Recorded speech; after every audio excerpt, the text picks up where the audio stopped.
көрсөтүүнүн демөөрчүсү чемпион чай. Чайга убакыт бар, анда убакыт чемпиондо. Биз жолуктук миллиондордун арасынан, ардап сезим тазасынан, башкачасың бардыгынан. Биз жолуктук миллиондордун арасынан, ардап сезим. Адам баласы көрөлгөндөн баштап өзгөчө элдин сынына калып, коомчулук эмне дейт, кошунам эмне дейт, жашоодо досторум эмне дейт деп адам күн сайын ушул ой менен күрөшкөнгө аракет кылат экен. Бирок биз жолуктук долбоордун катышуучулары кыргыз эли биз жөнүндө эмне дейт дегенге карабастан өздөрүнүн кыялдары менен алдыны көздөй баратат Гүлнар сайын. Анткени биздин катышуучулардын азыркы учурдагы эң актуалдуу максаты бул өзүмдүн сүйүктүүмдү, өзүмдүн түбөлүктүү жарымды тапсам экен деген изги тилектер менен биздин студиябызга келип отурган учуру. Андыктан изги тилектер менен келип отурат Гүлнар сайым айткандай. Бирок мен бир нерсени айткым келип атат. Мырзалар өзүнүн жубайын табыш үчүн абдан өзүнүн укмуштуудай талаптарын коюп атат. Жубайым мындай болсун, тигиндей болсун. Ал эми биздин бийкештер, айымдар өзүнүн теңин табыш үчүн мен күткөн мырза мындай болуш керек, тигиндей болуш керек депчи. Биз бүгүн Гүлнар айым чындап биздин мырзалар, айымдар ошол нерсеге татыктуу. Дал ошол нерсени бүгүн сиздердин көз алдыңыздарча бир аз да болсо ачып бергенге аракет кылабыз. Демек, биздин бүгүнкү МТС телеканалындагы биз жолуктук реалити долбоорунда өзгөчө эфир болуусу күтүлүүдө. Андыктан ардактуу биздин сүйүктүү көрөрман, кайрадан экранга жакыныраак келсеңиздер, бүгүнкү эфирди коюп бергенге такыр мүмкүн эмес. Ооба. Анда жакшы тилектер менен биз убакытты көпкө созбостон бүгүнкү катышуучулардын кандай таланты бар экенин билиш үчүн биз айымдар үчүн, мырзалар үчүн өтө сонун конкурстарды даярдадык. Чындыгында ким мыкты, ким ошого татыктуу экенин алдыңкы чыгарылыштардан көрүп аласыздар. Анда бакыт издеп калбай анын изинен биз жолуктук миллиондордун ичине. Экранга жакын келип берсеңиздер, биз баштадык. Биз жолуктук миллиондордун арасынан, ардап сезим. Албетте бул жолу дагы ар дайымкыдай биздин биз жолуктук теледолбоорубуздун демөөрчүсүнөн кеп салуу менен башталдыда турабыз. Анда эмесе Канат мырза келиңиз. Мен чай койбайм. Ачыгын эле айтып коеюн. Бизде ушунча айымдар турат. Эмнеге мен чай коям? Мен ушундан баштагым келип атат. Мен азыр чайды биздин келин бала куйдуралы. Жакында келин бала болуп турган. Албетте каршы эмесмин. Келиңиз, анткени биздин бүгүнкү күнүбүздүн тематикасы дагы ушуга байланыштуу болуп кетет. Биз эмне болуп калабыз? Ошондо кайнага болуп каламыз, кайнеже болуп каласыз, эмне болуп каласыз? Кайнеже менен кайна чай коюп бересиң келинде. Ой. Мына биз жолуктук долбоору Кореядан келген келин балабызга чай куйдуруп атабыз. Ар бир ууртамында энергия жана жеңиштин дамын тартуулаган премиум чай, чемпион чай. Эгер чайга убакыт болсо, демек чемпионго убакыт келди. Ар бир кутучасында, ар бир жутумда айырмалангыс рахат жана кайталангыс даам. Чайга убакыт бар, анда убакыт чемпиондо. Караңызчы, өзү биз жолуктук долбоору да бизде чемпион чайы турат. Анан эң таң калган нерсе, бизде башка өлкөдөн да келип биздин мырзалар менен кыз жигит ордунда сүйлөшүп, жакын арада деп коелу, жакшы ниет кылып той боло турганын баардык көрүүчүлөр көрүп атат, Турабы сиздер да көрүп атасыздар. Ушул убакка чейин биз жолуктук көргөндө ойлогонсуздар да, Кореядан кыргыз жигиттери менен кыздар келип таанышып атат депчи. Ошон үчүн биздин алдыда көз тийбесин, сөз тийбесин дейбиз. Биздин 2 жашка катуураак кол чаап коелу.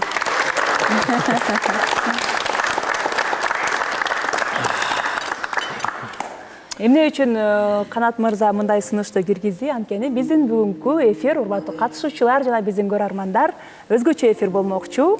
Негизи эле байыртан бери кыргыздын мырзалары кандай улгон дегенде көз алдыңа мындай айбаттуу, кара күчкө толгон, чет жактан келген жоону сүрө койгон ушундай бир өзгөчө күчкө мырзалар көз алдыңа келет. Ал эми Азыр кандай мырзалар? Дал ошондой мырзалардын духу биздин азыркы мырзаларда дагы канчалык заман өнүкпөсүн, канчалык заманбап жашоого умтулбайлы, дал ошондой дух, дал ошондой рух биздин бүгүнкү мырзаларда дагы кездешет деп толук түрдө айта алам. Айта аласыз, ишене аласыз, биздин мырзаларда. Айрыкча биздин катышуучуларда.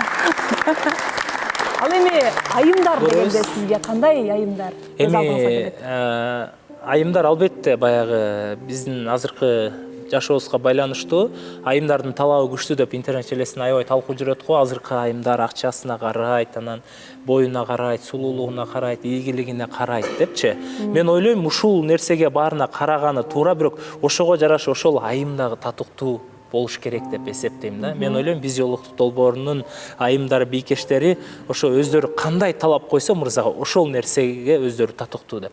Ошон үчүн бүгүн биз алдыда байкайбыз. Ооба. Чынында жогоруда темага карай кыргыздын айымдары дегенде аруу, назик, үйдүн куту болгон, берекеси болгон, ырыскысы болгон назик айымдарды элестетебиз. Демек, бүгүнкү биздин сиздерге атайын даярдаган чыгарылыштагы мырзалардын күчтүүлүгүн канчалык деңгээлде, ал эми айымдар канчалык деңгээлде аруу, назик, үй бүлөлүк кызматка даяр экенин сиздер менен чогуу бирге байкайбыз. Аябай интрига кылып койдук окшойт. Кандай конкурстар болду экен, кандай кылып бизди сынайды экен деп биздин катышуучуларыбыз дагы ойлонуп калды. Эскерте кете турган болсок, урматтуу телекөрүүчүлөр жана биздин көрүүчүлөр, биздин катышуучуларга эч кандай эскертүү берилген эмес, ушундай өзгөчө эфир болот деген дагы эч кимдин айтылган эмес. Ошон үчүн ар кандай ойго чөмүлүп турган учуру, аны кеп кылганга чейин бизде алдыда бир темабыз бар, кеп козгой турган. Акыркы убакта чайга чыгарганбыз Мерболот мырза менен Гүлкайыр айымды. Бирок негедир өкөндө маанайсыздайбы? 50-50 болуп турат. Эфирден сырткары эле эфирден кетип эле өзүнчө сүйлөшпөйлү дештиби, ойлор өзгөрүлүп калган сыяктуу. Ачылбай эле. Бир жаңсыз чечим кабыл алышпай атабы, анда өздөрүнөн укпайлы. Бир жумалык чай ичүү кандай өттү? Жакындан таанышуу, жолугушууңуздар. Жалпы катышуучулар барыңыздарга салам. Бүгүн көрүшүп атканыбызга абдан кубанычтабыз. Биз ошол күнү эле жолугушууга чыккыбыз келген. Негизи мен өзүм чакыргым келген, сразу эле ошол күнү жолугуп, чайлашып, кенен маалымат алайын деп, анан Гүлкайыр айымдын телефону бир аз өчүк болгонуна байланыштуу биз байланышып аралаша албай калдык. Анан кийинчерээк бизде жумуш болуп калды. Анан жумуш болуп бир аз кечип калды убактыбыз. Кечигип, анан эфирибиз жакын калган убакта чайга чыктык. Чакырып жолугуп сүйлөштүк. Эмне болду? Чайга чыкканда кандай сизде мындай кандай убакыттар болду, кандай сөздөр болду? Анан эми сиз үйлөнөйүн деп келгенге мындай карап атасыз да, мен жубайым боло алабы келечекте? Ошол нерселер жөнүндө ойлонуп көрдүңүзбү? Ооба. Гүлкайыр айым негизи аябагандай аял затына төп келе турган бар сапаттардын эсинде көп экен да. Сапаттар аябай көп экен. Сүйлөшүп отуруп биз көп нерсесине дагы жетише албадым да, сүйлөшүп атат. Бирибизге суроолор да көп болду, жооп турусу бүтпөй калды. Андай эле көп. Мындай пикир келишпестик болуп калдыбы? Мисалы, могул жак жок, мындай болуш керек, жок тигиндей болуш керек деген. Көз караштардын келишпестиги. Пикир келишпестик менин өзүмдүн көз карашымда болгон жок. Себеби мен кандай айтсам деле ошого макулдай сезилди. Гүлкайыр айым эмнегедир. Себеби андай эркекти колдогон айым экен негизинен.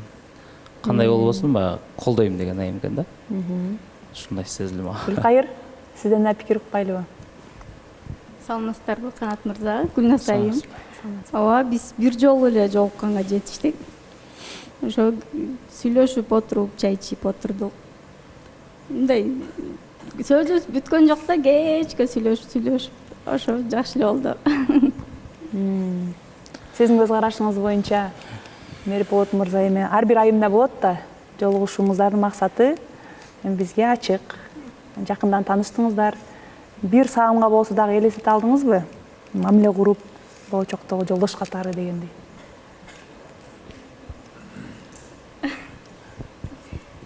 Билбейм, антип элестете алган. Нени элестеттиңиз? Эмнени элестеттиңиз, таанышканга бардыңыз, турмушка чыккан, ушул жака келдиңиз, анан жаныңызда жакшынакай бала турат, сөз баккан, төкмө акын турат. Анан сиз эмнени элестеттиңиз тамактан башка, жолугушуудан башка? Мындай, келиңиздер, тартынбай. Силер бул эфирге келгенден кийин бул маек аймен бар ачыкталыш керек. Анчалык уяла берген да болбойт. Жакшы эле сүйлөшүп отурдук, ошо мындай дос катары жакшы сүйлөштүк да, анан билбейм. Мындай турмуш куруу мырза катары кийин сизге мындай өзүңүздүн адамыңыз катары көрө алдыңызбы? Мындай көрө алдым, ооба. Ошондой ачык эле айтыңыз. Ооба, ачык эле. Канча жолу элестеттиңиз? Чын эле бул канча жолу Мерболот мырзаны өмүрлүк жолдошуңуз катары мына элестетип ойлондуңуз? Бир гана жолугушууданбы же жолугушуу баргычактуу же андан сүрөтүн карадыңызбы же курбуларыңыз менен кеңештиңизби? Могу мырза менен чайга чыккандам кандай дейсиңер деп мисалы болот го? Сыгылып кеттим да Гүлназайым, сыгылып. Эртерээк чыккылачы бир мындай парочкалар. Ооба. Менимче бул Мерболот мырза дагы, Гүлкайыр дагы жанагы көңүлчүк адамдар болот го. Көңүлдү кыялбаган, ачык айта албаган ошондой адамдардай болуп бир туруп дос катары элестеттим. Анан сиз кайра сурасаңыз, кайра андай деле элестеттим деп баягы көңүл кыя албай аткандай болуп атат да. Бул негизи биздин долбоордун жана сиздердин келген максатыңыздарды билесиздер. Ошон үчүн бардык нерсе башында эле ачык болгону жакшы. Чындап элестетсеңиз, чындап убакыт керек болсо, же болбосо кандайдыр бир ичиңиздерде бир нерсе пайда болгон болсо, анда аны да ачык айтыңыздар. Бул жакта еще Мерболот мырзанын талаптары 25 жашка чейинкин да. Мына. Ошо мен улуу болуп калып атам, анан мындай дос катары эле калабыз го деп ойлоп жатам. Дос катары эле калабыз деп ойлоп жатасыз. Сиздин Мерболот сөзүңүз? мырза.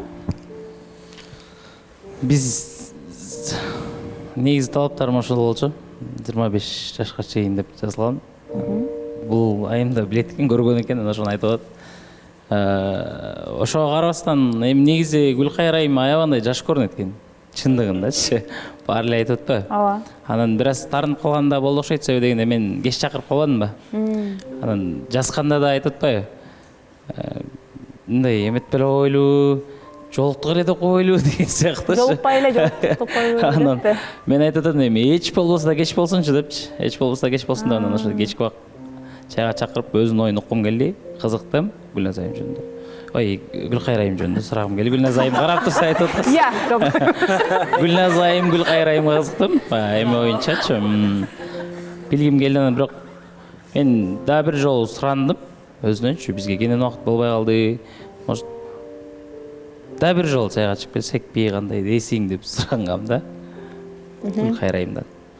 Ошо Гүлкайыр айым кыздыгын кылып назданып атат да. Сизден күткүсү келип атат ушундай сөздөрдүчү. Балким жаш өзү да ыңгайсыз болуп атат, мен жашым улуу болуп ошого дагы. Балким талабына туура келбейм. Жөн эле менин көңүлүмө карап аткан чыгар деп да ойлошу мүмкүн. Ошон үчүн биз дагы бир жолу кененирээк жайга чыгып сүйлөшүп келебиз деген. Эфирге чейин сизге айттуу, дос боюнча эле калат окшойбуз деген. Ушундай сөздөр болду. Болду, Болду. Гүлкайыр айым, сизге суроо берейин. Мырза айтып атат, мисалы чай ичели депчи. Бирок сизде дагы мындай көңүлүңүз барбы, дагы бир жолу чайга чыгып, дагы билгенге? Же сиз такыр эле токтотосузбу? Макул.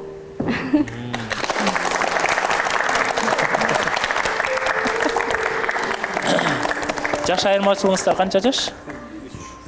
Жакшы эле, 3 жаш. 3 эле. Жакшы эле жаш. Эч кейбеңиз. Антип менден кичүү болуп калат экен деп сиз да өзүңүз ал нерсени көп ойлонбоңуз. Улуу көрүнөт сизден деп койбойсуз. Сизден улуу көрүнөт. Сүйлөгөн сөзү да ордунда. Биздин биз жолуктук долбоордагында биринчи жол бизге төкмө акын келип атат. Кол чабып коелучу, кандай? Сиз жазма акынга да киресизби же бир гана төкмө акынга киресизби? Негизи мен жазмамын, көрөп жазам.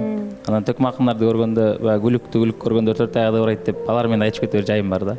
Бир аз жамактап кеткен жайым бар. Нерсеге Гүлкайыр айымга балким арнап бир 4 сапыр айтып коет турсуз.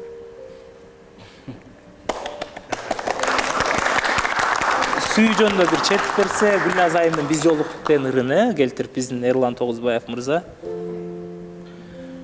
Гүгүмгө толгон кечимди күкүгүм кайда кетирдиң?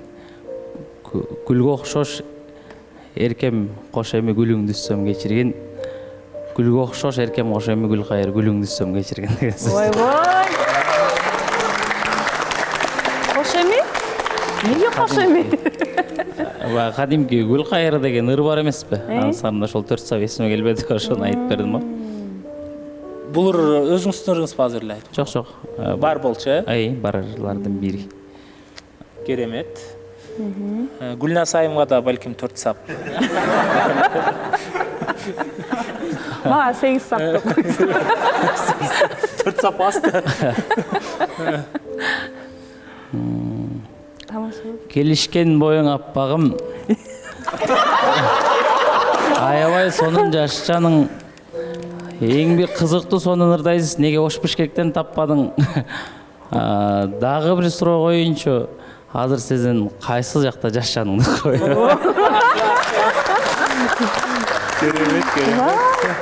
Бул мен импровизация болду. Жакшы экен, э? Кийин деле Гүлкайыр экөөңүздөр баш кошуп калсаңыздар, бир столдо отуруп калсаңыздар, башка деле кыздарга ыр чыгарып бересизби? Баягы башында айтып кетпедим эле, жан дүйнөгө төңкөрүш жасабасак бизге ыр чыкпай калбайбы? Анысы кандай? Биз дагы алдыга кеттик. Жастырабыз да койсо. Жастырабыз. Бир гана бирок Гүлкайыр айым менен гана төңкөрүш жасап, э? Же бир эле айым менен, же ар бир айым менен төңкөрүш жасап, Ал жөн эле жан дүйнөнүн төңкөрүшү деп түшүндүргөнсүз. Албетте, жан дүйнөнүн төңкөрүшү болуп турат. Боюнча. Жок, бул жан дүйнө төңкөрүш болуш үчүн сыртта бирөө менен төңкөрүш болуш керек, анан ошол жан дүйнөдөн балким ачыктап чыгып атпайбы? Ошондо күнөөнү мойнуңа илип койгуң келеби деген сыяктуучу. Балким эми ачыктап бул сен үчүн деп айтышыбыз мүмкүн, бирок дүйнөдө башка бирөөгө дегендер жазылышы мүмкүн да. Балким бул негизи ушундай болот го, көбүндө эле. Бул нерсе өтө ойлонбой эле турган нерсе экен, Гүлкайыр. Демек, чай ичүү дагы бир жумага уланат. Мен ошо биз өзүбүздү дагы бир толуктап билип, дагы кененден тереңден таанышыбыз үчүн дагы биз уланга сурандым да Гүлкайырдан. Бул жолкусун биз ойлойбуз, сиз телефонуңузду өчүп калбастан, бир жумада жок дегенде 2 жолу чайга чакырып билсеңиз деген ниеттебиз. Ооба, эми чайга дегенде дагы толуктоо киргизип өтөлү. Сөзсүз түрдө эле чай үстүндө болбосо дагы балким парктарга барып айланасыздар, музейге барасыздар, жан дүйнөңүздөргө, балким Гүлкайырга кандай жерлер жагат экенин изилдеп, бардык каалаган жериңиздерде болгону жакындан дагы да суроо берип, жакындан таанышуу максатында жолугушуу, жок эле дегенде 2 жолу болсо. Жана сиздин сөзүңүздөн байкадык, бир жолу жолуктук деп мындай ишенимдүү айттыңыз, бирок Гүлкайыр бир эле жолу жолуктук деди. Байкадыңыздар да, анысыңарындай жакындан билгенге бул жакшы өлө болот деп ойлойм. Гүлкайыр айымга көбүрөөк көңүл буруш керек экен, аны түшүнүп атасыз да. Кырса. Тагы бир кийин. Бирок Гүлназ айым туура нерсени айтып кетти. Бул мырзалар деген айымга эмне жагат экен, ошону изилдеш керек да. Сиздин жумушуңуз биринчиден эмне тамак жакшы көрөт, кандай жакты жакшы көрөт, ошону билип алып туруп ошол жака алып барсаңыз, мен ойлойм жолугушуу аябай сонун болот. Балким китепканада жолугушууну каалайт. Бул да өзүнчө бир романтикага. Ошо китепканада жолуккандар үчүн. Барбы азыр? Жок, негизи ошол кинодо эле эми китепканада жолугуп, байра барып китеп окуп, башың ооруп башка тема кирип кетти. Бул жөн эле мен ойлойм, бул бир камеранын ичиндеги эле, бул жөн эле бир кинометраж го депчи. Мамиле башталып, китепканада жолугуп көрдүңүз беле мурдагы? Мамиле башталып атканда ошондой кызык, бир тараптуу кызыктуу болсо, экөө тең китепке кызыкса жакшы эле болот. Андай адамдарга туура эле болот экен да, бирок. Экөө тең кызыккан баягы направление болсо. Көп акчаңыз кетпейт китепканадан. Окуп, кайра китепти берип коюп кетип каласыңар деле. Кол чаап коелу анда. Ийгилик каалайбыз. Дагы бири-бирин жактырып калгандар жок, э? Жетише элексиз. 3 жол сурайм, 1 төлө, 2 төлө. Учурда биздин байкашыбыз боюнча Бердибек мырза менен Альбинанын ортосунда кандайдыр бир пикир алышуу болуп жатат, бирок эмне жөнүндө экенин азырынча билбейбиз. Анда микрофонду узатсаңыздар. Кана? Өз алдынча келишимге келбей, биздин ортобузга салып, биз менен чогуу келишимге келсеңиздер жакшы болот. Кандай Бердибек мырза? Бизди караңыз. Саламатсызбы, Канат мырза, Гүлназ айым. Негизи бул жерде уялып атабы билбейм, эмки эфирде айтам деп. Тажыгүлгө көз артып жаткан болчу. Аны мен эле эмес, бүт баары далилдейт да бул жактан. Тажыгүл. Саламатсыздарбы? Өкүңөр эки жакта уялып эле. Ооба, уялып ошо айта албай жатат. Мен айттым, айта бер депчи. Ошону сүйлөшүп атасыңарбы? Ооба, айта бер, уялбай эле деп атам. Силер айтып атпайса да кимдерде бар деп. Анткени бул бир жолу эмес да, баягыдан бери айта албай жүрдү. Анан жасты Болот мырза менен болгон үчүн да айта албай тартынып кеттим мурунку эфирде депчи, наркы жумада. Бу да уже бош эми айта бер деп атам да, уялбай ошону. Жигиттер мындай мырзалык кылабыз, мындай кичине мындай айтып, тарсар сүйлөп. Ооба, тартынмай жок, мүмкүнчүлүктү колдон чыгарбайбыз. Келиңиз калы. Ассаламу алейкум. Саламатсыздарбы, бардык катышуучулар. Кандайсыз? Гүлназ айым. Жакшы, рахмат. Канат мырза. Ооба, туура эле байкашыптыр. Мен Тажыгүл айымды чайга чакырып келейин деп сунуш берейин. Сага. Кетти бул жагы. Көрмөсмүн айтат деп чайга чакырат депчи. Бирок сонун болду да. Билип алдыңыз да. Сиздин эмоцияңыздан байкап калдык. Жагымдуу, таң калуу болгонун. Ошо, билип алдыңыздар да. Деме, Даниэль, сиз бияка отогосузбу? Ато. Келе жаныма келе койду. Чаңдуураак кол чаптырабыз, катышуучулар.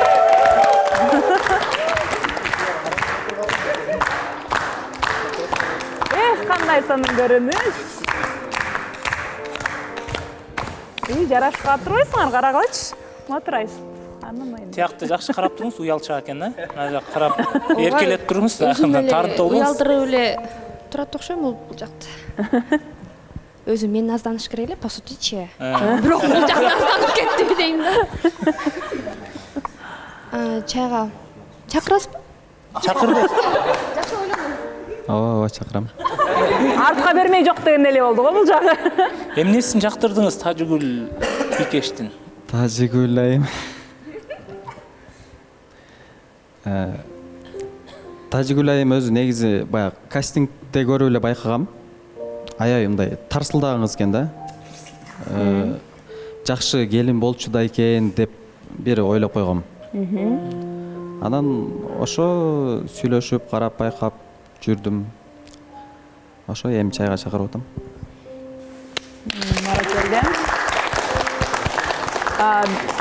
Чайга чакырганда Тажыгүл биздин бийкечибиздин эмоциясынан, реакциясынан улам биздин ичиндеги ою билинди. Ошентсе дагы өзүнөн тастап сурап коелу жоопту. Макул, чыгып келербиз. Макул болду.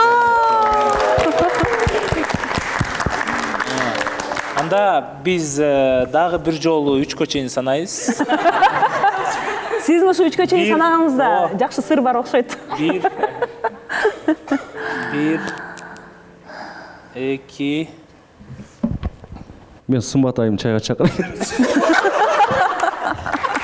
Сен аукционда эле болуп атат го бул жак.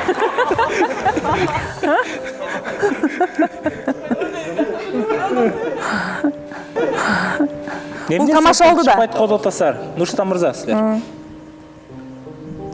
Мен Нурстанды окум. Тура Тамаша айттым. Тамаша катары эле айттым. Альбина микрофон затас. Эми мен айтам, өкүндү бүткөн жок окшойт. Өзүңөр байкадыңарбы, Инстаграмдан клубник алып келип бериптир Нурсултан мырза, ошон үчүн айтып атты, уверенно чыкпайт деп. Билдим сени. Нар жактан болот экен окшойт. Ошо. Туура айтып атат, нар жактан болот турган. Эфирден сырткарыбы? 100% айта кетем. Сымбат экосто эчтеке жок. Эми клубниканы жөн эле өзүм Полияда болчум. Анан баласы үчүн деле алып келип бердим. Эмне башка бикеш? Эми Сымбат менен чайга чыккан үчүн сыйлоо катарын алып келип бердим. Ошол эле анан Достук иретинде. достук иретинде. Мага мындай сезилип өттүмү? Болот мырза менен Сымбаттын ортосуна бүтпөй калган же бир нерсе кармап турат. Ушундай сезилип сиздер? Байда түшүмдө да көрүп турмун да, түш көргөм да мен. Бир алдыда токтоло кетебиз, эми убакыт көргөзөт го баарын. Биз Гүлназ айым анда кандай кылабыз? Биздин катышуучу айымдарды, мырзаларды сынайлы, канчалык деңгээлде даяр экенин. Бүгүнкү эфирибиз чу дегенде эле жакшы көзүрмөндөр менен башталды. Буга чейин таанышуу чайын улантуусын айтышты, андан кийин бизде жаңы таанышуу чайына чыга тургандар пайда болду. Демек биздин баардык катышуучулардын жакшы маанайын улай. Келиңиздер анда көпкө созбойлуу дагы биздин көрүүчүлөрү дагы катышуучуларыбызды дагы Даниэль көпкө күттүрбөй биз бүгүнкү эфирдин эң өзгөчө жерине өтө турган болсок, алгач эле биздин бүгүнкү шарт боюнча эки командага бөлүнүш керек болчу. Азыр как раз оң жакта 10, сол жакта 10 катышуучу, 5 кыз, 5 баладан отурушат. Ушул боюнча эле бөлүнүп кала берсин, Да. Анан ким сиздерден капитан шайлай аласыздарбы өзүңүздөргө? Кыздар, айымдар. Жалпы эле команданын бирөө болсо болот, командадан. Бул жактан дагы. Biz yoluktuk milyondordun arasынан ардап сен. Урматтуу биздин сүйүктүү теле көрүүчүлөр, анда биз күткөн минуталар бизге жакындап келип калган учуру. Эми катышуучуларга да сиздерге да бирдей түшүндүрүп өтөйүн. Эмне үчүн биз бүгүн өзгөчө эфир деп жатабыз? Анткени биз бүгүн азыр алгач эле айымдардан баштайлы деп турабыз. Айымдар биздин турмуш тиричиликке канчалык деңгээлде даяр экенин азыр сиздер менен чогуу байкайбыз. Алгач эле биз эки командага бөлүп алдык. Канда оң жакта команданын сиздердин башчыңыздар, капитаныңыздар ким жана аты кандай? Биздин команданын атын Сүйүү командасы деп атайлы деп чечтик. Анткени биздин командабызда эки түгөй бар. Ошолордун урматына биздин ушул долбоордо көп сүйүшкөндөр болсун деп ырымдап койдук ушул атты. Демек, сиз жооп бердиңиз, капитан команда сиз экенсиз, Нурлан мырза. Ооба. Нурлан мырза жетектеген Сүйүү командасы даярсыңарбы? Ал эми биздин сол жактагы команда. Саламатсыздарбы? Биздин команданын аты Жеңиш. Ар дайым ар бири бул жакта жалаң жеңүүчүлөр отурат экен негизичи. Булардын бардык тараптан сүйүүдөн дагы, жашоодон дагы ар дайым жеңиш болуп турсун деп биз өзүбүздүн командабызды Жеңиш деп койдук. Капитан команда Санжар. Ооба. Сол жакта команданын капитаны Санжар, команданын аты болсо Жеңиш. Жеңиш командасы маанай кандай? Сиздер экөөңүздөр эки команда болдуңуздар. Мырзаларга өзүнчө, айымдарга өзүнчө биз конкурстарды даярдап койдук. Өзүңүздөрдүн командаңыздардан ким чыгат экенин капитан команда менен биргеликте кеңешип айтып чыгарып турасыздар. Анын жүрүшүндө албетте бири-бириңиздерге жан тартып дегендей мындай оюндун алкагында биз көрүүчүлөргө да сиздерди ар тараптуу ачып берүүгө аракет кылып жаткан учурубуз. Анда алгачкы конкурс кыздар үчүн. Кыздардан оң жактан бир кызды, анан сол жактан бир кызды чыгарсаңыздар. Дароо эле мен шартын түшүндүрүп өтөйүн. Биз бул жака атайын реквизиттерди даярдап койдук. Албетте биз айымдар дегенде биздин үйдүн ичиндеги жумуштар эсибизге келет. Үйдүн ичиндеги жумуштар, тамактар. Азыр биз бул жака суу, ун, камыр кылганга реквизиттер даяр. Бул жака ким камырды жакшы журуса, ошол айымды чыгарыңыздар. Оң жактан Адинай.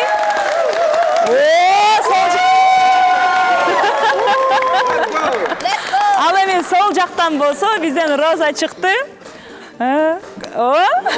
Колдоп баштап турабыз командалар. Эң негизги шарты биздин катышуучуларыбызга болгону 3 гана минута убакыт берилет.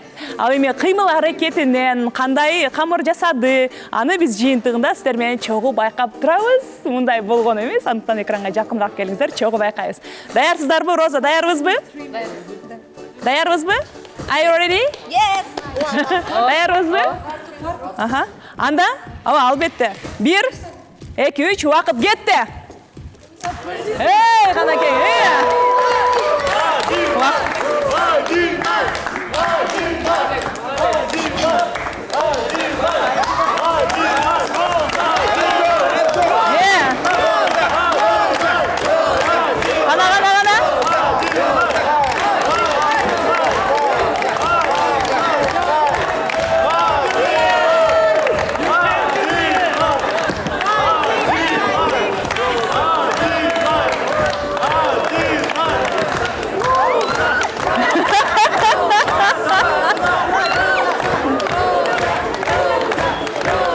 Анакей урматтуу теле көрүүчүлөр, өзүңүздөр байкагандай эки биздин кыздарыбыз тең аябай аракет кылып аткан учуру.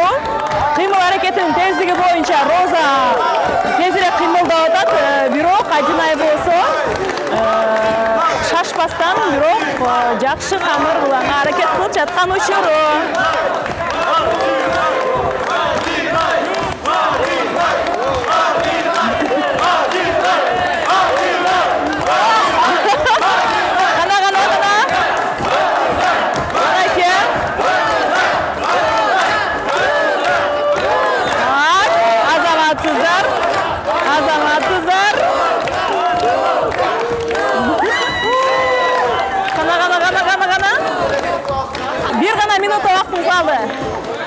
You have 1 minute.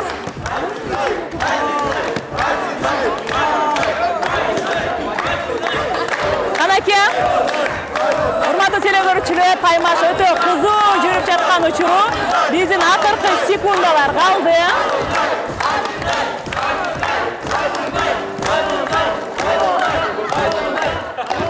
Акыркы минута калды гана, акыркы секундалар.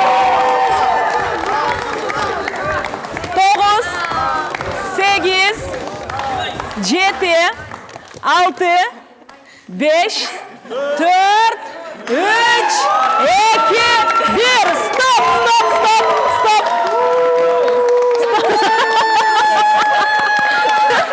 Кана, жасаган кабырыңыздарды колуңуздарга алыңыздар, экранга көрсөтүңүздөр. Крупный алып коесуздарбы, операторлар? Караңыздар. Так, бул жакта Розанын жасаган кабыры, жана бул жакта Адинайдын жасаган кабыры. Катышуучуларга да көрсөтүп коюңуздар, өзүңүздөрдүн командаңыздарга.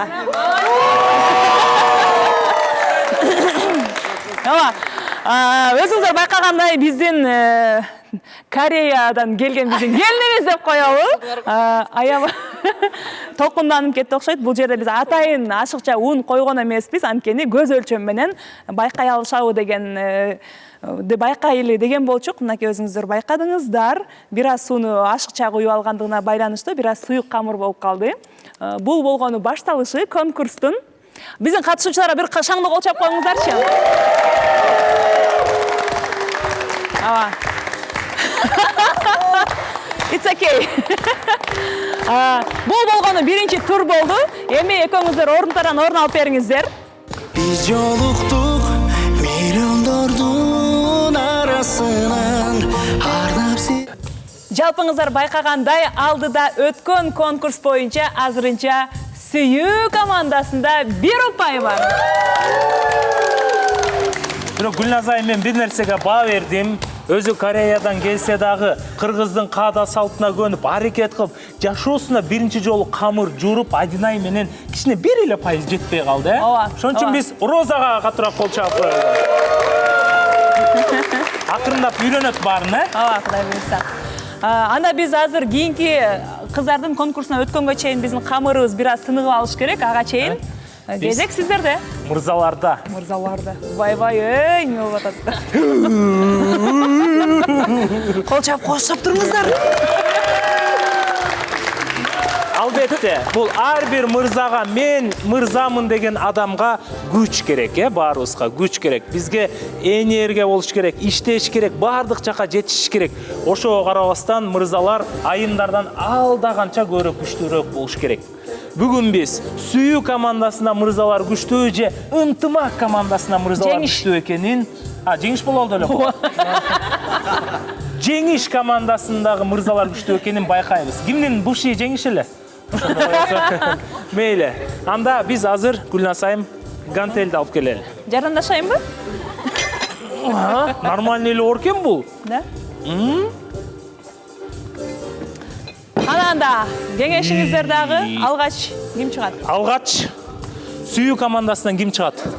Эржан мырза чыкты, тил жактан Болот мырза чыкты. Гүлназайым, сиз Болот мырзаныкын санап туруңуз. Макул. Мен Эржан мырзаныкын санап турайын. Эми биз мындай кылабыз. Урматтуу катышуучулар, мындай көтөрсөк кичине скучный болуп калышы мүмкүн, Ошон үчүн колго мындай алабыз дагы, мындай көтөрөбүз. Түшүнүктүү? Эгерде Эржан мырза көбүрөөк көтөрсө, Айзадайым чайга чыкканга даярсыз? Даярсызбы? мындай күчтүү балдар керек сизге өзү.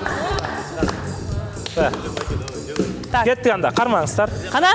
Сиз сол болду. Күч дегенде чогуу басчайсыздар, чогуу. Кармаңыз. Оң кайсы оң кол? Кана, даярсызбы? Колдоп турабыз эки жак. 1, 2, 3. Башталды. Сиз бияктı. 1, 2, 3, 4, 5, 6, 7, 8, 9, 10, 11, 12,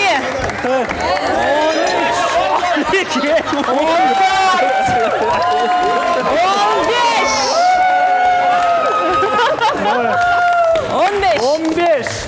Oo. Siz жақсы білесізбі? Тұрып дем алып алыңыз мындай. Атты сразу отырсаңыз мындай, деміңіз қыстығып. Азамат 12-ні көтерді, қол чап қойыңыздарчы. Сүйүү командасы. Ал эми Жеңиш командасынан атынан чыккан Болот мырза 15-ти көтөрдү. Азыр ошондо упай 1-1 болуп калды. Ооба, Жеңиш командасында 1 упай. Мырзалардан барбы эми? Дагы мырзалардан. Бабур мырза, келиңиз. Бул жактан, ооба, ушул эле. Бул жактан Даниэль мырза. О, экөөнүн тең мындай сөлөкөтүнө карасак, тоону ташты кыярам дегендей болуп чыгышса экөө тең, кана. Байкайлы, иш жүзүндө. Сөздөн ишке дегендей. Сиз Даниэлди санаптыңыз, мен Бабур мырзаны санаптым. Даярсыздарбы? 1-2. 1-3 кетти, колдолу. 1, 2, 4, 5, 6, 4, 7, 8, 9, 6, 11, 12, 13, 14, 15, 16, 17, 18, 12, 20, 21, 22, 23, 24, 25, 26, 18, 27, 28, 19, 20, 30, 31, 32, 33, 34, 35, 36, 37, 38, 39, 40.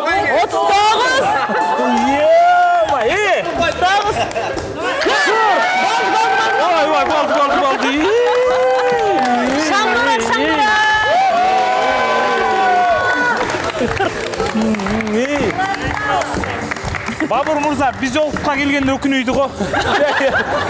Бирокчу 20-ны көтөрдү, кол чап коюңуздарчы. 20. Ал эми Жеңиш командасынан Даниэль 40-ты көтөр. Азамат, ошондо бул жакта жаштык жеңип атат да. Сиз жашыңыз канча деле? 30-да сиздики? 20. Сиз 20 жашыңызда канчаны көтөрчүлөңүз? 58-ти көтөрчүкен. Албетте күч атасын таанып айтып койду, бирок Даниэль мырзанын чындыгында гантелди кармаганда эле көтөрө турган көзүм жетет экен. А Бабур мырза намус үчүн бирок ошексте да 20-га жетти. Кол чабып коелу, Азамат. Демек, бул жолу демек Гүлназайым кайрадан 1 упай Жеңиш командасында. Азырынча эсеп боюнча 2-1. Анда Канат мырза, бир аз биздин камырларыбыз тыныгып калды. Кайрадан кыздарга кезек бербейлиби? Анда сиз кыздарга өзүңүз кезек бериңиз. Ооба. Мен аралашып элебин, аралашсам кыздардан жакшы жууруп коем да. Кыздардан жакшы жайып коюп. Biz жолуктук миллиондордун арасынан ардап сен. Кайрадан биз айымдарыбызды сынагына келип жеттик. Биз түшүндүрүп өтөлү, ачсаңыздар. Жана камыр мындай меселе го деген сөз болбош үчүн ар бир конкурста шарт бирдей болуш үчүн биз атайын эки камырды тең окшош абалга келтирип койдук. Себеби мындан аркысында балдар берилген. Азыр болсо ким кандай жаят чогуу байкайбыз. Биздин оң тарапта Сүйүү командасынан Шайлыкан айым, сол жактан болсо Жеңиш командасынан Гүлнар айым. Сиздерде дагы да эле 3 минутта убактыңыздар бар. Албетте кыймыл аракетиңиздерге жана камырдын кандай жайылышында аягында өзүңүз байкап каласыз. Даярсыздарбы? Даярбыз.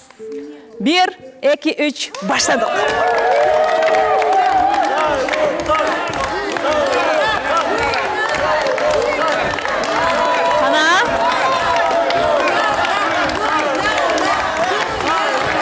Телегөрүүчүлөр биздин эки айымыбыздын өздөрүнүн камыр жаюудагы тажрыйбасы бар экенин байкатып турган учуру.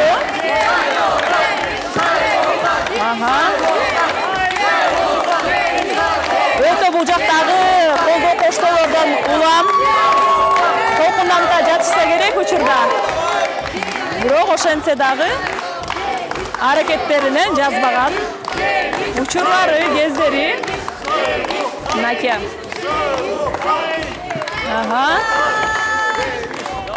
Анакей. Гүлүз тоскоолук жарата баштады, алып коелу.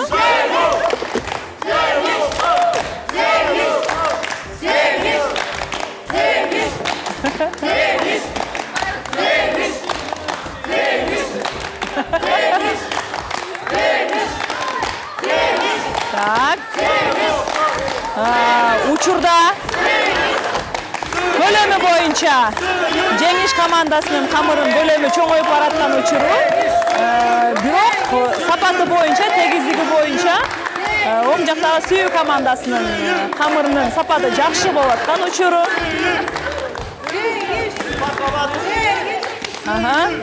Азырынча экөөнүн тең камырлары тешил элек. Гүлнар айымдын тырмактары узун болгондуктан ыңгайсыздык жаралып жатат, бирок ошентсе да аракет кылып жатат. Биз атайын ыңгайсыз камыр жайгычты биз жакта убайлык деп коет. Атайын ушундай камыр жайгычтын кыскасын даярдаганбыз, анткени бир аз тоскоолдук болсун дедик. Кандай абал болбосун коюлган тапшырманы аткара алышалы. Чогуу байкайлы.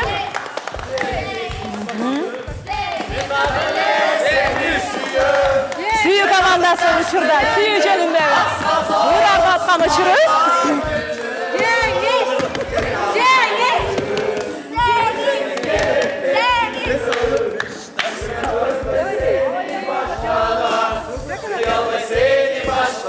Бул эмне деген колдоо?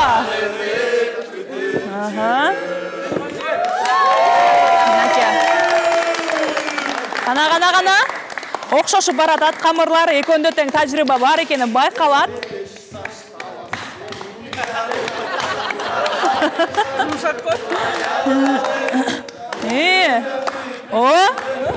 Жеңиш командасынын камыры бийлей баштады.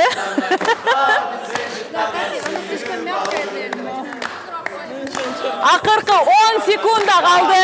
10, 9, 8, 7, 6, 5,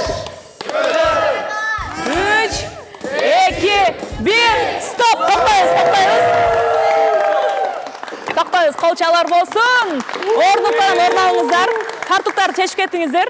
Фартугуңуздарды бир экранга көрсөтүп коюңуздар канчалык деңгээлде булганганын.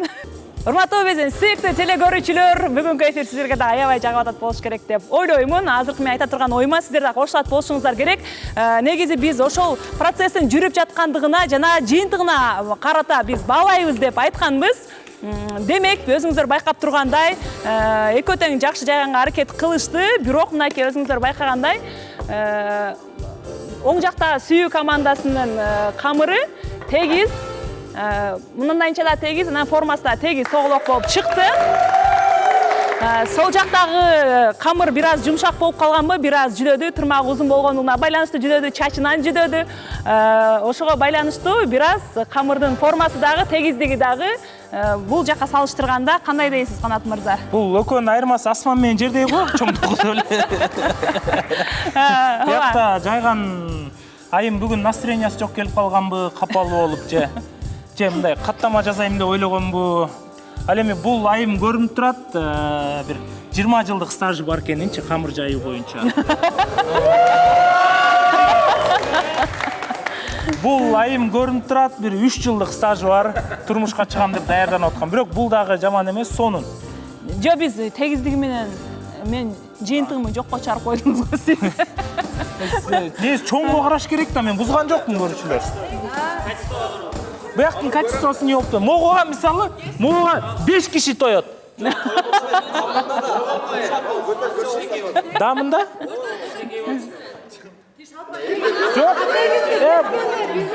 Жок, буну не көтөрүп не кыласыңар, не кир жаясыңар менен не? Тегиз кесилет да.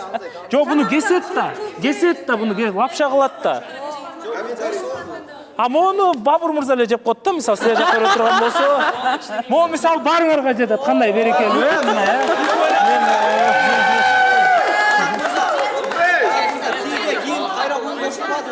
жок. Мындайда ар бир кайнене келин камырды жука жайышты каалайт турабы? Камыр жука болсо, лапшада сонун болот, сонун болот. Бул тешик сиз тешиптириз, Гүлназ айым. Ошондуктан менин оюм мул камыр.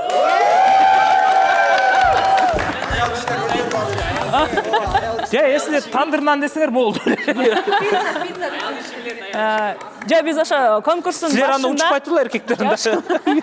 Ошо жасалып жаткан процесске жана ошондой эле бүткөндөн кийинки формасына бардына карайбыз дегенбиз. Азыр биз эгерде сиз айткандай кылып койсок, чынында тартып койгон болобуз. Биздин бардык теле көрүүчүлөр дагы айымдар, бул жакта айымдар деле коштат болуш керек. Бул жерде формасынын чоңдугу гана өзгөчө болбосо, мына тегиздиги менен тамак кылып жүргөн айымдар болсо барыңыздар байкайсыздар. Бардыгы адилеттүү болуш керек. Анан баягы мындайынча тегиздиги менен формасынын тегиздиги боюнча оң жакта камыр алдыда деп айтат. Бул өтө мындай талаш нерсе, ошондуктан биз көрүүчүлөргө да коелу. Урматтуу көрүүчүлөр, сиздер кайсыл камыр туура жайылды деп ойлойсуздар? Анткени бул жакта тажрыйбалуу апалар турат. 40 жыл камыр жайган апалар бар. Ошолордун биз ой пикирин угалы комментарийден. Ошон үчүн эки жакка тең бир деген упай эле бербейлүү, кандай дейсиз, Гүлназ айым? Сиздер да өзүңүздөр макул. Андай камерага тигил камырды да көтөрүп көрсөтүп койсуңуз. Жок, бул көтөргөндө эне гантел беле. Бул деген кесилет да мындай. Конечно, чоң кылып койсо көтөрүлбөйт. Азырынча бул суроону ачык боюнча калтырайлы. Талаш суроо болуп калды. Бирок биздин кийинки турда азыр дал ушул азыр жоо чыгат, Канат мырза. Эркектер өзүндөй. Баары тамак кылган мырзалар окшойт. Азыр даяр окшойт дейсизби? Кийинки биздин турда ушул биздин талаш суроонун жообу чыгат. Анткени биздин кийинки тур дал ушул жайылган камырларды 5 бармакка аяктап майдалап кесүү. Анасы сага. Биз жолуктук миллиондордун арасынан ардап сен. Учурда таймаш өтө кызуу жүрүп жаткан учуру. Ал эми командалардын маанайы болсо, анда биз уланталы эң кызыктуу кульминациясына келдик десек дагы болот. Азыр кайрадан сүйүү командасынан бир кыз, биздин жеңиш командасынан бир кыз келиңиздер. Дал ушул камырды учурда 5 бармакка ылайыктап жаюу, кесүү деген тапшырма турат. Келиңиздер, даярдана алыңыздар, кийиңиздер. Буга чейинки конкурска упай берилбей калганына байланыштуу мен ойлоп атам, азыр ким жакшы жыйынтык көрсөтсө, ошол жакка дароо 2 упай берип коелу, Ошон үчүн жакшыраак аракет кылабыз. Даярсыңарбы? Канча мүнөт бердиң? Даярбызбы? 3 минутта дагы да болсо. Анда командалар. Сүйүү командасы даярбызбы колдогонго? Жеңиш командасы даярбызбы? Анда кеттик. Гүлкайыр жана Альбина 1-2-3 баштадыңыздар.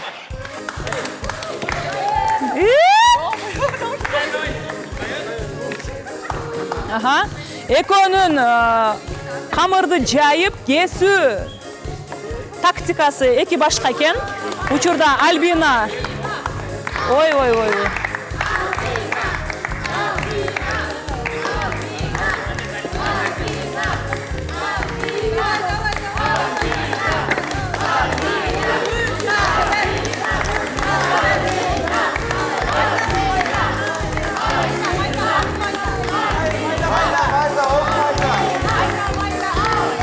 3 минутага чейин эле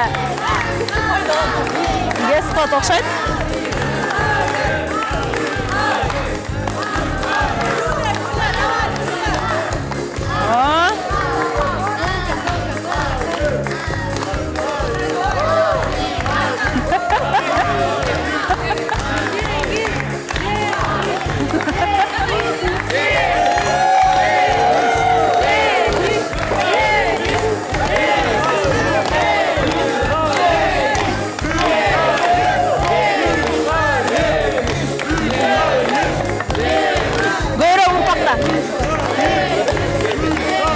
Jay.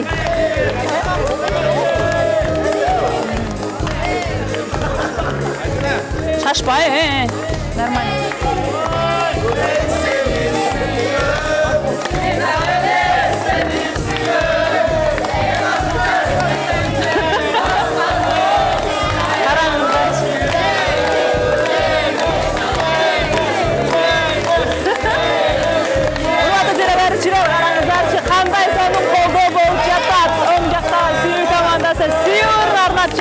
Gülkayırga sol жақта жеңіш командасы осы жеңіш-жеңіште уран чакырып колдоп жаткан учура.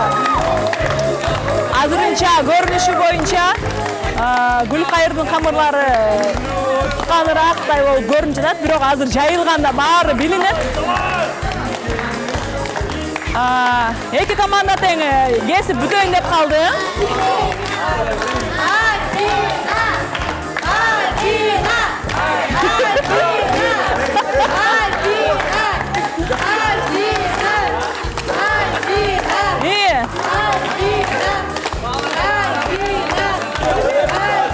Вакыт бүтті.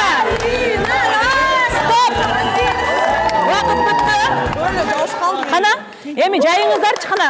Ушул жерин аябай жакындан тартыш керек да қана. Азыр камырдын кандай жайылганын сапаты ушул жерден билет. Қана? Қана? Вай, Күләсай неле болуп атасыз? Соны молда бул жагы. Керемет. Биз окуңуздарында камырды да окумуш жайышат да. Қана. Жайыңыз. Бул жакка жайыр. Керемет достор. Кандай кылып жай? Кандай болбосун, адем. Ооба.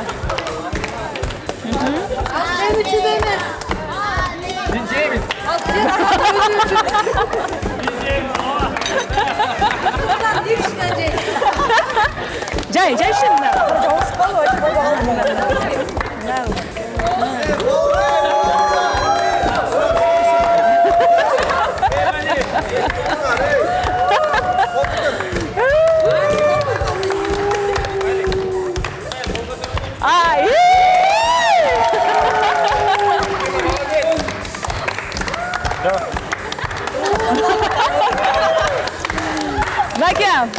Урматтуу телекөрүүчүлөр, катышуучулар жана Канат мырза, жалпыбыз көз алдыбызда байкагандай, убактысы, тездиги, шамдак айлыгы боюнча экөө тең бирдей убакытта бүттү.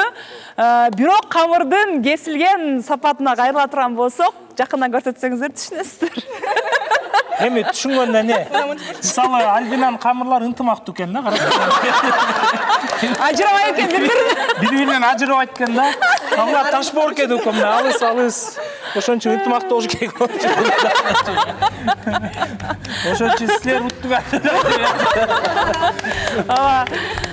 Бул албетте тамаша иретинде бир аз Альбинанын көңүлүн көтөрүп өттү.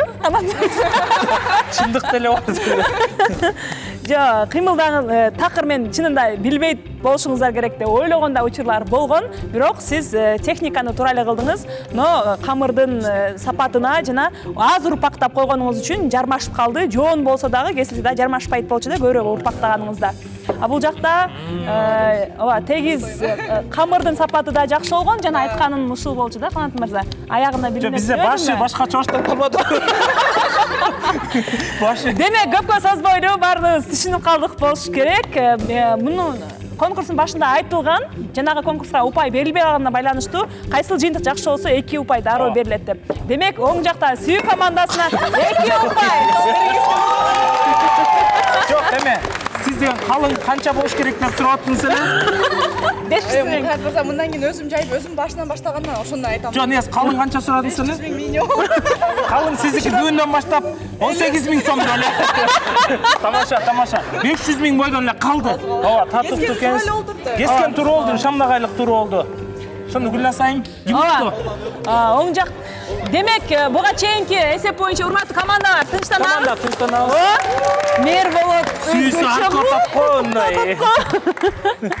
Ооба, конкурс жыйынтык аягына чейин чыга элек, дагы да болсо мүмкүнчүлүктөр бар. Андыктан маанайды түшүрбөйбүз. Учурдагы бул конкурстун жыйынтыгы боюнча 2 балл Сүйүү командасына берилет.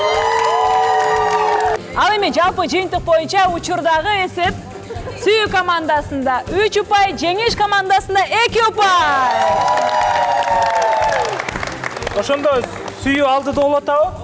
Ал эми Гүлназ айым мага уруксат бериңиз. Мен аз кайрадан гантелдерди баштайын, Макул, келиңиз. Биз жолуктук миллиондордун арасынан ардап сен. Келиңиздер, даяр болсоңуздар. 1. Котуңуз бекитип берип коюн мыякты. Өзүн ойлоп жүрөт. Тажигүл, Бикеч, кам көрүп атат. Кетти, кот. 1, 2, 3, 2, 3, 5, 4, 5, 7, 8, 9, 10, 11, 12, 13, 14, 15, 16, 17, 18,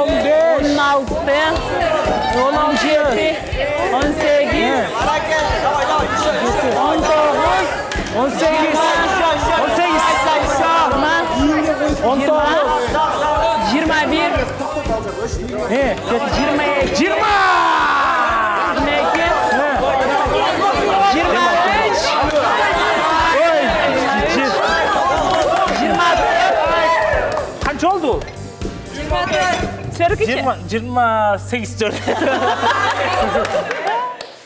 Qancha oldu? 20.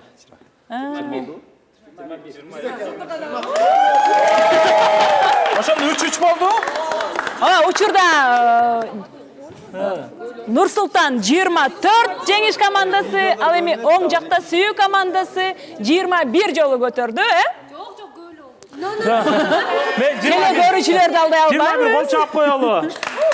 24.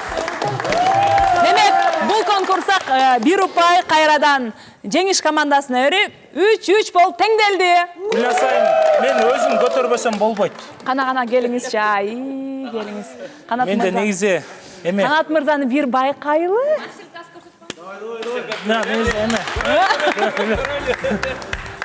Мастер-классты негизи жаштар көргөзүш керек, Даниэлге окшогондор.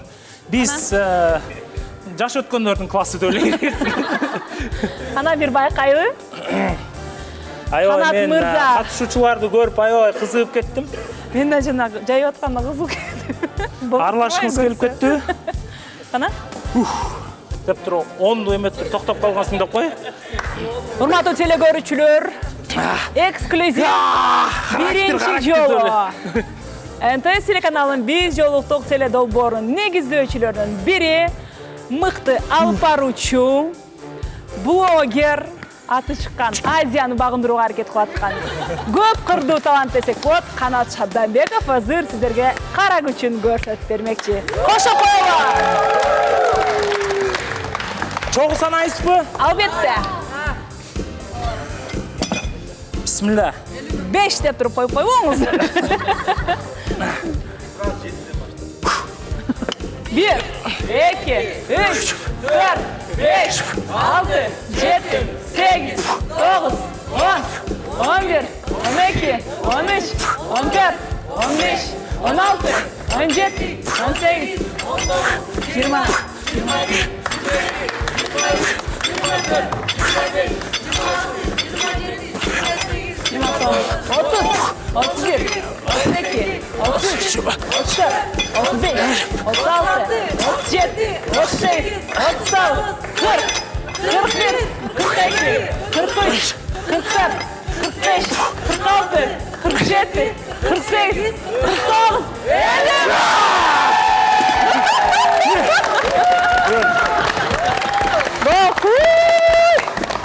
Мурат мырза, бүгүндөн Келечегим көрүп алды эле. Чайды өзүм куям.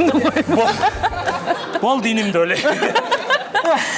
Кол чапаштап. Biz жолуктук миллиондордун арасынан ардап сен. Эсиңиздерге салып кете турган болсок, биздин конкурстун учурдагы жыйынтыгы боюнча Сүйүү командасында 3 упай, Жеңиш командасында 3 упай бар.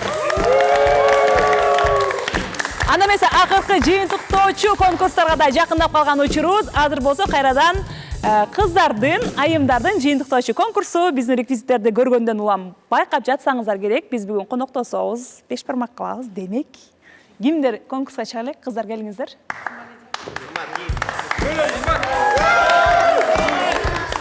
Дагы ким чыга элек?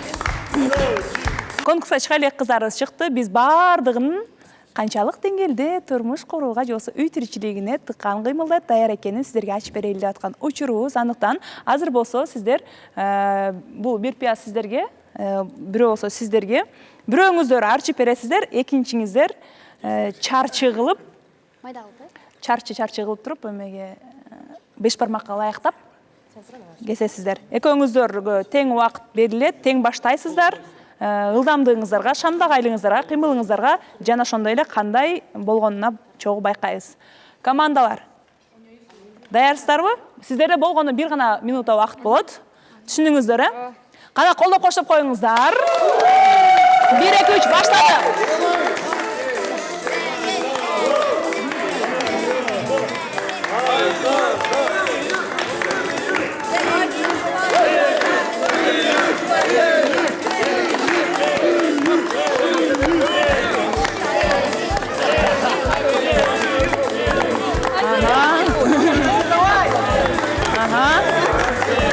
Жеңиш командасы тураганга өттү. Ал эми Сүйүү командасы болсо аракет кылып атат.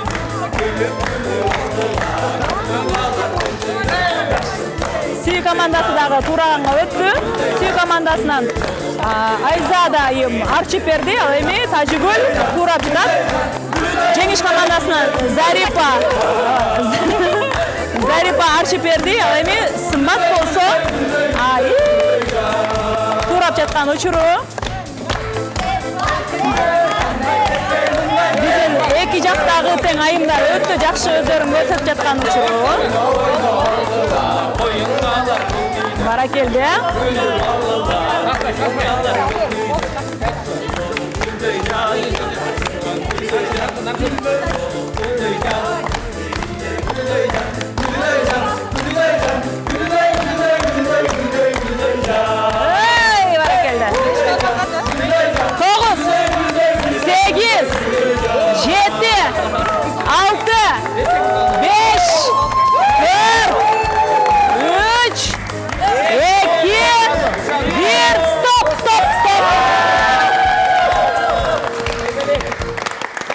Тапшырма боюнча чарчы деген айтылам, о чарчы деген квадратик деген да. 5 бармакка жука кылып чарчы кылып кесиңиздер деген болчук. Убакыт боюнча экөө дээрлик бир эле убакытта бүттү. Бирок биздин тапшырманы так аткардыгандыгы боюнча учурда Жеңиш командасы бул жерде кыргыз тилинин дагы пайдасы тийип кетти окшойт. Оң жакта командабыз чарчы деген сөзгө түшүнбөй калдык дейт. 5 бармакка ылайыктуу жука чарчы кылып кесиңиздер деген болчук. Чарчы деген орусчасы квадрат да. Мындай сыяктуу, мындай болуш керек болчу. Анда тилекке жараша же болсо тилекке каршы десек болот. Бирок ошентсе дагы биздин оң команда дагы, сол команда дагы бир убакытта тез шамдагай ыкчамдыгын көрсөттү. Бирок жыйынтык боюнча бул жактыкы болгондуктан учурда эсеп боюнча 4-3 болуп калды. Ошентсе да капаламайбыз, бул акыркы конкурс эмес болчу. Азыр мырзалар балким силердин эсебиңерди балким кайра оңдоп кетет. Урматтуу телекөрүүчүлөр, өзүңүздөр байкадыңыздар, бир дагы биздин баса бергиле айта турган нерсебиз, айымдарыбыздын арасында бирөөсү да жок мен кыла албаймын деп баш тарткан учур такыр болгон жок. Демек, булар өздөрүнүн максатын артынып келген, турмушка даяр экендигинен кабар берет деп баса белгилеп айтсам болот. Байкелде кыздар. Орнуктардан орун алыңыздар. Biz жолуктук миллиондордун арасынан ардап сен. Урматтуу айымдар жана мырзалар. Бүгүн бизде кол күрөш. Чында биз жолуктук долбоорунда кайсы мырза күчтүү экенин биз алдыңкы минуталарда чогуу байкап, сезип, көзүбүз менен көрөбүз. Оң жагымда турган сүйүү командасынан чыккан Нурлан мырзаны колдогондор барбы? Сол жагымда турган Жеңиш командасынан чыккан Бексултан мырзаны колдогондор барбы? Ал эми Өкөнүн салмагын айта кете турган болсок. Өкөн салмагын айта кете турган болсок, Бексултан мырза 48 килограмм. Ал эми Нурлан мырза 48 килограмм 400 грамм. Мейли 400 грамм кичине эттер ойнойт, бирок биз ага көңүл бурбайбыз. Чачтын салмагы 100 граммга тебиши мүмкүн. Даярбызбы? Даярбыз. Баштадык анда. Өкө тең сол колбу? Мен 3 дегенде 1 да эле койм, ошондо кеттик. Колду бекем, аз баштар элек, эй. Баштар элек. Отур. Жок, силер өзүңөргө ылайыктуу огула. Нормально. Кеттикпи? Мен 1 дегенде эле кеттик, а? Котурла, баштар элек, тырышпай турла азыр. Кеттикпи? Котургула, бол элек. Силер сымат башкарып алганмы силерди? Котурла. Котурла. Жо, мен башкарып атам, байке кечиресиз. Айтпы? 1!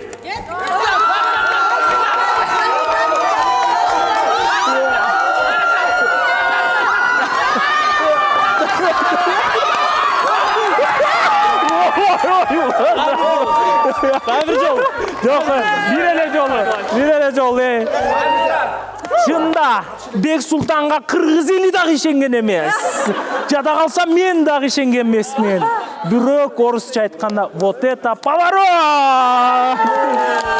Бизде жеңүүчү куттуктайбыз. Сиз да татыктуу күрөштүңүз. Азаматсыз. 5-3. Чачыгорда. Чачты алып кирсеңиз эле. Мырзалардан дагы барбы? Бар. Biz жолуктук миллиондордун арасынан ардап сен. Урматтуу биздин көрүүчүлөр, эгерде сиздер ар бир нерсеге маани берип турсаңыздар, оң жагыбызда сүйүү командасынан чыккан Бабур мырзаны колдогондор барбы? Бабур мырза бул жака чейин кылган эмгектерин айта кете турган болсок, 120 жолу укол сайган, 85 жолу капельница койгон, жана жашоодо тажрыйбалуу, колу дагы абдан күчтүү гана. Өтө сонун. Ал эми Санжар мырза, ушул убакка чейин эмгектерин айта кете турган болсок, 35 кызга гүл бергендер. Табаша. Санжар мырза дагы өзү көп жерде иштеп, эмгектенип, жана гитара черткен. 15 жыл гитара черткен колу Бабурду уталабы? Ал эми 180 жолу укол сайган Бабур Санжарды уталабы? Биз анда баштадык.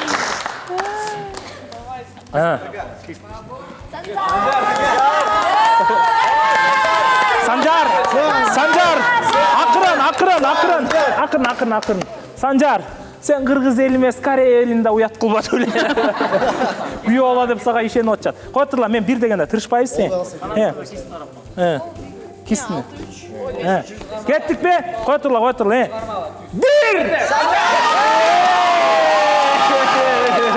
Сонун. Колчоолор болсун. Санжар! Бабур! Азамат. Айымдардын арасынан да кол күрөштүрүп көрөлү деп чечтик. Күч атасына карабайт деп бүгүн ортого чыккан. Ушул убакка чейин өзүнүн тажрыйбасында ушул колдору менен 18 жыл камыр жайган. Жана ошондой эле 25 жыл манты түйгөндөр. Ал эми сол жагымда Зарипайым. 5 жылдан бери залдан чыкпай машыккан.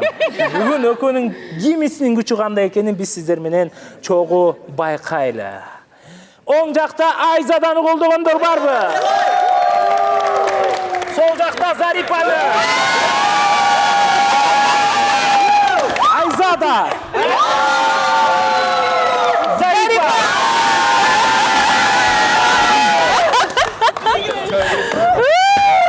Колду ортого коебуз. Бири-бирибизди аябайбыз. Ой, мо эме кирпиңер чүрө албагыла, мындай этип кетпи. Мертебе берим. Бир!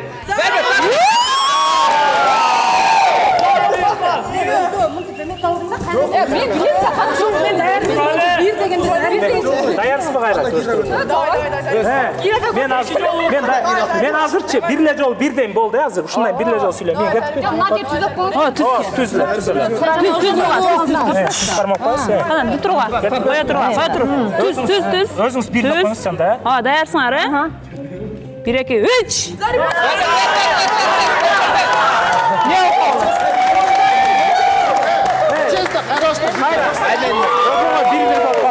давайте башкабыз чыксын. Акыркысы. Бир. Солго мен Может, акыркысын бир жол көрөсүз. Бир жол, акыркы жол. Гүлназ айым. Жанагындай кармап берсеңиз кыздарым. Биздин Эрболотко ким чыгат? Мен оротам, машина алдым жок. Ай, көрдүм. Коя турга. Тынч. Коя турга. Даярбызбы? 1. Жок, кол түзөңүз. Добре, 1. Титирип атышат. 2. 3.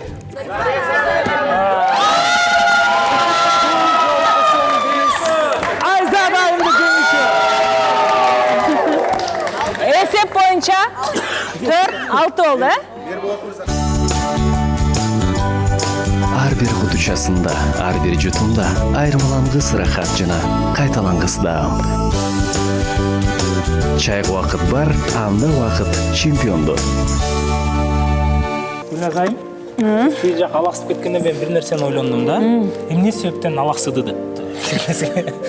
Чындыгында бүгүнкү эфир өзгөчө болду, шанга бөлөндү. Биз чындап мырзалардын, айымдардын канчалык деңгээлде турмушка бышык экенин, даяр экенин көрө алдык окшойт, Ооба, бул эфир чынында кандай өткөнүн мен дагы байкабай калдым. Мырзалар бири-биринен өтүшүп, айымдар бири-биринен өтүп, мага эң жаккан жери бири дагы мындай жок, мен чыкпайм деп баш тарткан учур такыр кездешкен жок. Демек, биздин мырзалар дагы, айымдар дагы жашоодо эгер турмуш куруп аттанып калышса, бардык сыноолорго даяр экендигин бүгүн дагы бир жолу далилдеди болуш керек. Өзүбүз үчүн кол чаап коелучу чында. Мен өзгөчө айымдарга таң калдым. Чындыгында мен ойлогон эмесмин, биздин айымдар ушундай камыр жууруп, жайып, кесме кыла алат депчи. Үйүндөлөр көрсө деле таң калды болуш керек. Кылат турбайсыңбы жаштакай эле? Магазинден сатып келбей деле кылса болот экен го деп, Өзү негиз бардык нерсе ушундай жөнөкөй нерседен камыр, мисалы магазинден сатып келген камыр эмес, үйдө жасалган камыр бул өтө даамдуу болот го. Ооба. Биз да толкундан отот окшойбуз, урматтуу көрүүчүлөр. Кантсе дагы биз талапкерлерди албетте күтөбүз, көрдүңүздөр. Биздин кыздарыбыз камыр жууруганды билет, камыр жайганды билет. Ал эми балдарыбызды көрүңүздөр, турмуш курганга даяр. Эң азы дегенде 15 кантел көтөрүштү, Ооба, кандай учур болбосун, кандай талапкер болсо дагы айымдар келсеңиздер болот. Кандай учур болбосун, сиздерди бардык жактан коргоп, колдоп, коштоп, колдоруна көтөрүп алганга чейин даяр экендигин сиздерге бүгүн байкаттык окшойт. Сиз бактыңызды табыш үчүн эч качан коркпоңуз. Эл эмне дейт деген сөздү артка таштап бактыңызды таап талапкер болуп келиңиз. Биз сиздерди күтөбүз, талапкерлерди. Алдыда турган номерлерге байланышабыз. Ал эми биз башында бөлүнгөн командаларга токтоло кете турган болсок, ар бири өзүнүн уникалдуулугун көрсөттү десек болот. Мисалы, оң жактагы Сүйүү командасы 4 упай алып калгандыгы менен өздөрүнүн ошол берилген тапшырманы аткарып жаткан ар тараптан чеберчилигин, тажрыйбалуулугун байкатып жатты. Мисалы, кыздарга токтоло турган болсок, кыздар күчтүү экен ооба. Ооба, камырдын журулганынан баштап жайылганы дагы, кесилгени, пияз да эске албаганда. Аябай жакшы көрсөткүч көрсөтүштү. Команда өзүңүздөрдүн айымдарыңыздарга кол чап коюңуздар. Ал эми жеңиш командасы болсо? Жеңиш командасын айта кете турган болсок, чындыгында мырзалары дагы, айымдары да күчтүү экен. Эң биринчи болуп баштаган Розага кол чап коелу. Анан жана ошондой эле Альбина кол чап коелу, Зарипа кол чап коелу, Сымбатка кол чап коелу колдогон үчүн. Жана ошондой эле Нурсултанга кол чап коелу. Санжарга, Даниэлге, Болот мырзага, Бексултанга бардыгына. Ооба. Гүлнар айымга кол чап коелу. Ооба, бул жактан дагы айымдар дагы өздөрүңүздөрдүн мыктылыгыңыздарды көрсөттүңүздөр. Ал эми мырзалар болсо күч жагынан чынында спорт менен аябай жакшы тоскондугуңуздар бүгүнкү эфирде эң чоң пайдасын тийгизди окшойт. Азаматсыздар, өзүңүздөргө кол чап коюңуздар. Бирок Гүлназ айым, сиз мени мактаган жоксуздар, рекордту ким жапканын? Анда эмесе, өзүңүздөргө окшоп сүйлөп берейинби? Жалпы 7 миллион Кыргызстан элинин астында НТС телеканалында биз жолуктук долбоорунун негиздөөчүсү Канат Шабданбеков бүгүн болуп көрбөгөндөй рекорд көрсөттү десек болот, урматтуу туугандар. Өзүнүн күн түн дебей залда жүргөндүгүн бүгүн бир жарнамалап алды окшойт. Ооба, чынында мактанып кетпесек болбойт го. Булар сүйлөгөндө эле билеби деген сөз болбош керек да. Өтө сонун чынында. Жигит ар тараптуу, таланттуу болуш керек, ошондуктан биз аракет кылып өрөбүз ар тараптуу болгонго. Ооба. Айрыкча жигиттерге макул анда айрыкча болду. Гүлназ айымдын биз бул жолкусун күчүн сынаган жокпуз, кол күрөшкө гантель да көтөргөн жок. Бирок азыр мен кайрадан Гүлназ айымга бир гантель бергим келип атат. Мен жана бир көтөрүп көрүп эле көтөрө албайт экенмин дедим. Жок, муну чечип беребиз, азайтып беребиз, Урматтуу көрүүчүлөр, колдоп туралы, Гүлназ айымды деле оңой ойлойсуңар. Эмнегедир мен Канат мырзанын көзүнө эркек эле көрүнөт окшойт. Мен эмнегедир айымдардын сыноосуна эмес, мырзалардын сыноосуна чыгарып атат. Мен өзүм мындай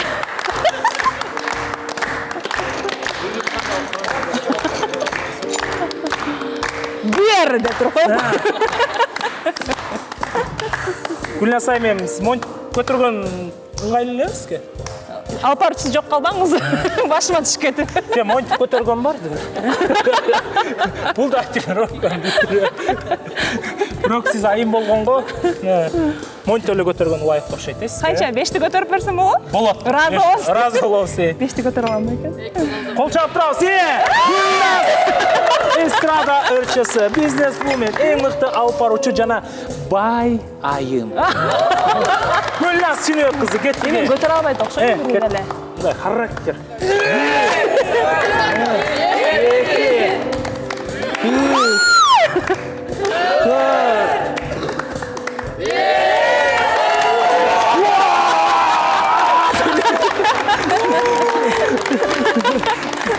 Керемет, чындап Гүлназ Чыныбек кызын көтөргөнүн мен айланадан карап, мындай сырттан карап турсам, Нурлан мырза, экөөңүздөрдүн күчүңүздөр бирдей экен. Анда Гүлназ Чыныбек кызына кол чап коелу. Рахмат. Биз ушундай аябай күлүп жаткан убакта биз көрүүчүлөр менен коштошпой эле жума күнгө чейин жакшы сөздөрүбүздү айтып койбойлу, Ооба, бүгүнкү өзгөчө эфир сиздерге да жакты деген ойдобуз, ниеттебиз. Сөзсүздөр ар бир катышуучубузга өзүңүздөрдүн жеке жүрөгүңүздөрдөн чыккан жылуу сөз болобу, пикирлериңиздерди калтырууну унутпаңыздар. Сиздердин дагы талабыңыздарга ылайыктуу эфир болду деп ойлойбуз. Анткени биздин катышуучулар биздин биз жолуктукка бир гана түгөй изеп өздөрүнүн ой жүгүртүүсүн гана эмес, өздөрү кайсыл тараптардан даяр экенин бүгүнкү эфирден сиздер чогуу көрдүңүздөр. Бакыт издеп калбай анын изинен биз жолуктук миллиондордун ичинен. Эртеңки эфирден көрүшкөнчө шаңдуу эфирлер менен биз сиздер менен коштошпойбуз. Дагы да алдыда болобуз, урматтуу көрүүчүлөр. Мына ушундай жаркыраган эфирди жыйынтыктоо алдында кайрадан сиздерге биз бүгүнкү берүүбүздүн дагы демөөрчүсү, чемпион жөнүндө кеп кылбасак болбойт. Мына ушундай биздин бүгүнкү мырзалар көрсөткөндөгүдөй күчкө ээ болом десеңиздер, анда сөзсүздөр чемпион чайын ичиңиздер. Ошондой эле биз жолуктукту көрүп отурганда да ар дайым астыңыздарда чемпион чайы болушун каалайбыз. Биздин бүгүнкү демөөрчү чемпион! Көрүшкөнчө!